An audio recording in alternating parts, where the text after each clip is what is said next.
അപ്പോ വരാനുള്ള കാരണം പ്രിയപ്പെട്ട ഗവർണർ പറഞ്ഞില്ല. പ്രിയപ്പെട്ട ഇമാമേ, എനിക്ക് ഖലീഫാന്റെ ഒരു ലെറ്റർ കിട്ടിയിട്ടുണ്ട്. ഖലീഫാന്റെ ലെറ്ററോ? അയാള് ഖലീഫസ്ഥാൻ ഏറ്റെടുത്തിട്ടുള്ളൂ. അപ്പോഴേക്കും നിങ്ങൾക്ക് ലെറ്റർ കിട്ടി. നിങ്ങൾ ആള് ഭാഗ്യവാനാണല്ലോ.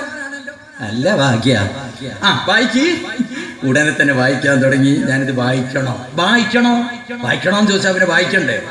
വായിക്ക്, കേൾക്കട്ടെ. ഞങ്ങൾ വലീദേ, നിങ്ങളുടെ നാട്ടിൽ എന്നെ ബയ്യത്ത് ചെയ്യാത്ത 3 പേരുണ്ടെന്നറിഞ്ഞു.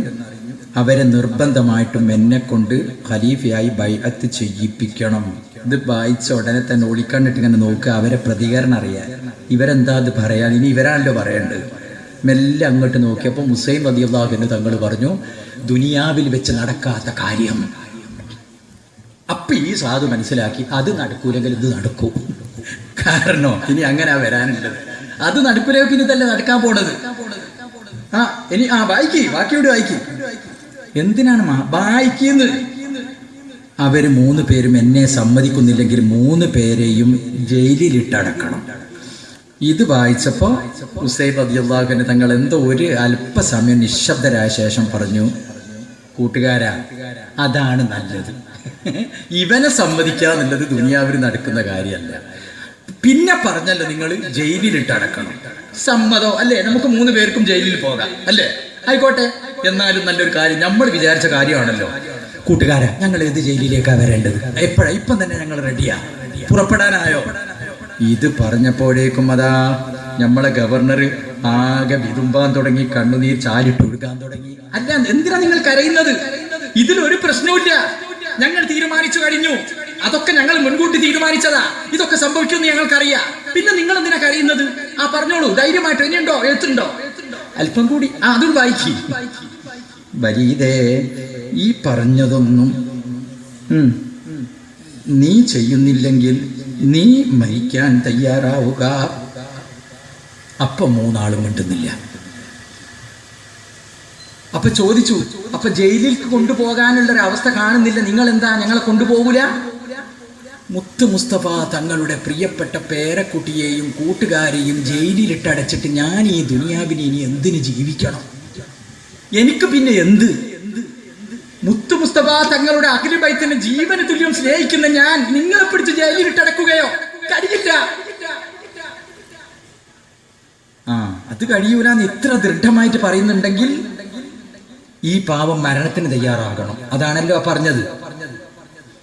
അപ്പൊ ഹുസൈൻ റളിയല്ലാഹു അൻഹു തങ്ങൾ ഉടനെ സുഹൃത്തുക്കളോട് പറഞ്ഞു, ഈ പാവത്തിനെ നമുക്ക് രക്ഷപ്പെടുത്തണം. എങ്ങനെ രക്ഷപ്പെടുത്തി? യസീദാണ് ആള്, എന്തും ചെയ്യും. എവിടെയും ഉണ്ടാവും ഗുണ്ടകൾ, റൗഡികൾ. ഒരു നിഷ്കരുണം അവൻ പറഞ്ഞ കാര്യം അവർ നടപ്പിലാക്കും. അപ്പൊ നമുക്ക് ഇയാളെ എങ്ങനെ രക്ഷപ്പെടുത്താൻ കഴിയും? ഈ സാധു അങ്ങനെ പകുതി ജീവൻ പോയിക്കുന്ന ഇപ്പം തന്നെ ബാക്കിയുള്ളൂ. അതുമായിട്ട് ഇങ്ങനെ നിൽക്കുക. കാരണം ഇവര് ജയിലിൽ പോരൂല, ജയിലിലിടാൻ എനിക്ക് കഴിയൂല, സമ്മതിക്കേയില്ല.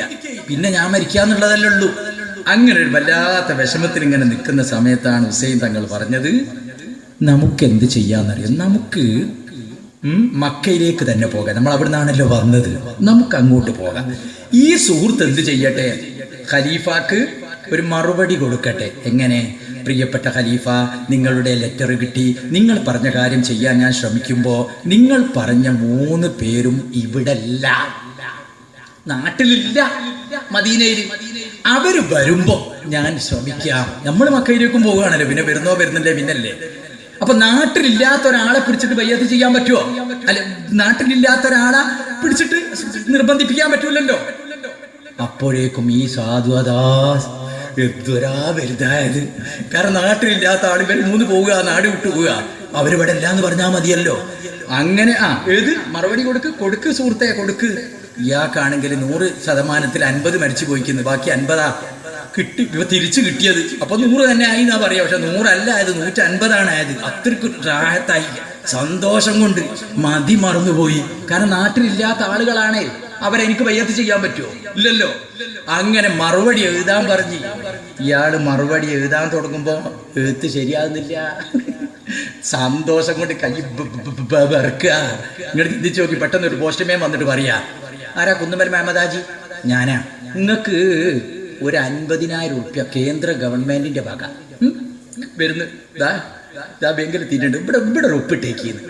അത് ഒപ്പിടുന്ന രംഗങ്ങളൊന്ന് ചിന്തിച്ചു നോക്കുക. 5 പൈസയിലാണ് കഷ്ടപ്പെടുക. അപ്പോഴായിരിക്കും ഇങ്ങനത്തെ ഒരു ഇത് റിപ്പോർട്ട് കിട്ടുന്നത്. അങ്ങനെ സംഭവിച്ചെന്ന് വിചാരിച്ചോ? അങ്ങനെ സംഭവിക്കൂല. സംഭവിച്ചെന്ന് വിചാരിച്ചാലോ ഇയാളെ കൈ പിന്നെ അത് ഒപ്പിടുന്ന രംഗങ്ങളൊന്ന് ഓർത്ത് നോക്ക്. മുഹമ്മദ് ഹാജി എന്നൊക്കെ ഉള്ളത് കമ്മത്താജി എന്നൊക്കെ ആയി പോകും. കാരണം ബർക്കായത്. മുമ്പൊരു ബസ്സിലെ കണ്ടക്ടർ 25 കൊല്ലമായി ബസ്സിൽ ജോലിയാ. 25 കൊല്ലമായി കണ്ടക്ടറാ, പൈസ വാങ്ങാറ്, ടിക്കറ്റ് എഴുതി കൊടുക്കുക, ഇത് തന്നെ. അങ്ങനെ ഒരു ദിവസം ഇയാൾ വീട്ടിൽ വന്ന് ജോലിയൊക്കെ കഴിഞ്ഞ് സുഹൃത്തിനൊരു കത്ത് എഴുതുക. അങ്ങനെ ഒരു കടലാസൊക്കെ മേശപ്പുറത്ത് വെച്ച് പേരങ്ങട്ടെടുത്ത് അങ്ങനെ കത്ത് എഴുതാൻ നോക്കുമ്പോൾ എങ്ങനെയായിട്ട് എഴുത്ത് ശരിയാകുന്നില്ല. അവസാനം ഭാര്യനെ അങ്ങോട്ട് വിളിച്ചിട്ട് പറഞ്ഞു, പെണ്ണെ ഒന്നും ഇങ്ങോട്ട് വാ, എന്താ മേശ പിടിച്ചൊന്ന് കുലുക്കോന്ന്. അങ്ങനെ പെണ്ണുങ്ങൾ മേശ പിടിച്ച് കുലുക്കാൻ തുടങ്ങി. അപ്പം ഇയാൾ എഴുതിയപ്പോൾ എഴുത്ത് റെഡിയായി. അതെന്തിട്ടാ? ഇയാൾ പോണ ബസ് നിന്നാണ് എഴുതി പഠിച്ചത്. ഇതല്ല പഠിച്ചു വെച്ചത്. അപ്പൊ അത് ഇവിടുന്ന് റെഡിയാക്കിയില്ലെങ്കിൽ റെഡിയാവില്ലല്ലോ. അപ്പൊ പറഞ്ഞു വരുന്നത്, ഈ സാധു എങ്ങനെ മറുപടി കൊടുക്കണം? സന്തോഷാധിക്യത്താൽ മതി മറന്നിട്ട് എഴുതാൻ പോലും കിട്ടുന്നില്ല. ഏതായാലും എഴുതി അറിയിച്ചു, പ്രിയപ്പെട്ട ഖലീഫ, നിങ്ങൾ പറഞ്ഞ 3 നേതാക്കന്മാർ ഇവിടല്ല, അവർ മറ്റെവിടെയോ യാത്ര പോയിട്ടുണ്ട്. അവർ തിരിച്ചു വരുമ്പോ ഞാൻ അങ്ങ് പറഞ്ഞതുപോലെ ചെയ്യാൻ ശ്രമിക്കാൻ ഒപ്പ് റെഡിയാക്കി കൊടുത്തയച്ചു. അതും കൊടുത്തു. ഇവര് 3 പേര് രണ്ട് ചെയ്ത് നേരെ പണ്ടത്തെ മക്കയിലേക്ക് തന്നെ പുറപ്പെട്ട്. അപ്പൊ എല്ലാ നാട്ടുകാരും ശ്വാസം മുട്ടി കയ്യാ ഇങ്ങനെ കളിക്കുക. ഓരോരോ നാട്ടിലുള്ള ഭരണം അങ്ങനെയാണല്ലോ. അങ്ങനെ 3 മഹാന്മാര് മക്കയിലേക്ക് വരുന്നുള്ള റിപ്പോർട്ട് മക്കയിൽ കിട്ടി. മക്കാരും ശ്വാസം മുട്ടി കഴിയാണല്ലോ.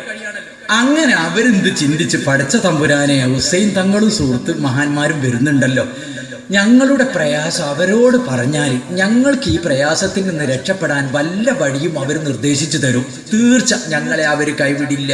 ഹുസൈൻ തങ്ങൾ ഞങ്ങളെ കൈവിടില്ല. ആശ്വാസം തന്നെ. ഒന്ന് പെട്ടെന്ന് അവരിവിടെ എത്തിയെങ്കിൽ എന്ന് മക്കാരിങ്ങനെ ആഗ്രഹിച്ചു കൊണ്ടിരിക്കുക. അങ്ങനെ രഹസ്യമായിട്ട് അവരിങ്ങനെ ഒളിക്കണ്ടിട്ട് നോക്കുക, ദൂരത്തേക്ക് അവർ വരുന്നുണ്ടോ. കാരണം പരസ്യമാക്കാൻ പറ്റില്ല. നാട് ഭരിക്കുന്ന ഗവർണർ ഖലീഫ യസീദിന്റെ കിങ്കരന്മാരാ. അവർ ഭീഷണിപ്പെടുത്തി നാട് മുഴുവനും വിറപ്പിച്ച് വല്ലാത്തൊരു രൂപത്തിൽ ഭരണചക്രം കറക്കുകയല്ലേ. അപ്പോ അവരുടെ കണ്ണിൽ പെടാതിരിക്കണം. അതുകൊണ്ട് രഹസ്യമായിട്ട് ഇവരിങ്ങനെ ഉറ്റുനോക്കുക, അവർ വരുന്നുണ്ടോ, എന്തുകൊണ്ട് അവർ വന്നില്ല, ഇന്നലെ വരേണ്ടതായിരുന്നല്ലോ, ഇന്ന് എത്തേണ്ടതായിരുന്നല്ലോ, എന്നിട്ടും എത്തിയില്ലല്ലോ എന്നൊക്കെ ചിന്തിച്ച് അവരിങ്ങനെ നിൽക്കുക. അങ്ങനെ ഒരു ദിവസം അതാ 3 മഹാന്മാര് ഒരു വഴിയിലൂടെ ഇങ്ങനെ കടന്നു വരുന്ന്. ഉടനെ തന്നെ മക്കയിലുള്ള ഒരു കൂട്ടം ആളുകൾ വളരെ രഹസ്യാകട്ടോ, കാത്തിരുന്നതും രഹസ്യമല്ലേ, അങ്ങനെ ഓടി അങ്ങോട്ട് ചെന്ന് സ്വീകരിച്ചു മക്ക നിവാസി ഉണ്ടവർക്കുമേ യസീദിനോടൊരു വാശി. നാളുകൾ കഴിഞ്ഞതില്ല സേനയൊരുക്കി, നാട് മക്ക ഇബ്നു സുബൈർ കയ്യിലൊതുക്കി. സ്വീകരിച്ചു മക്ക നിവാസി ഉണ്ടവർക്കുമേ യസീദിനോടൊരു വാശി. നാളുകൾ കഴിഞ്ഞതില്ല സേനയൊരുക്കി, നാടു മക്ക ഇബ്നു സുബൈർ കയ്യിലൊതുക്കി. രോഷമാൽ യസീദ് തന്റെ പടകളയച്ചു, ഇബ്നു സുബൈറിന്റെ പട വിജയം വരിച്ചു. രോഷമാൽ യസീദ് തന്റെ പടകളയച്ചു, ഇബ്നു സുബൈറിന്റെ പട വിജയം വരിച്ചു. സ്വീകരിച്ചു മക്ക നിവാസി ഉണ്ടവർക്കുമേ യസീദിനോടൊരു വാശി. നാളുകൾ കഴിഞ്ഞതില്ല സേനയൊരുക്കി, നാടു മക്ക ഇബ്നു സുബൈർ കയ്യിലൊതുക്കി. പ്രവാസികൾ നടന്ന വാർത്തയറിഞ്ഞു, കാട്ടിടാം യസീദിനെന്ന് മരവിൽ പറഞ്ഞു. നാട്ടിലെ ഗവർണരാകെ മൗനമിരുന്നു, നല്ല നാളെ കാത്ത് ജനം നോക്കിയിരുന്നു. സ്വീകരിച്ചു മക്ക നിവാസി ഉണ്ടവർക്കുമേ യസീദിനോടൊരു വാശി. നാളുകൾ കഴിഞ്ഞതില്ല സേനയൊരുക്കി, നാടു മക്ക ഇബ്നു സുബൈർ കയ്യിലൊതുക്കി.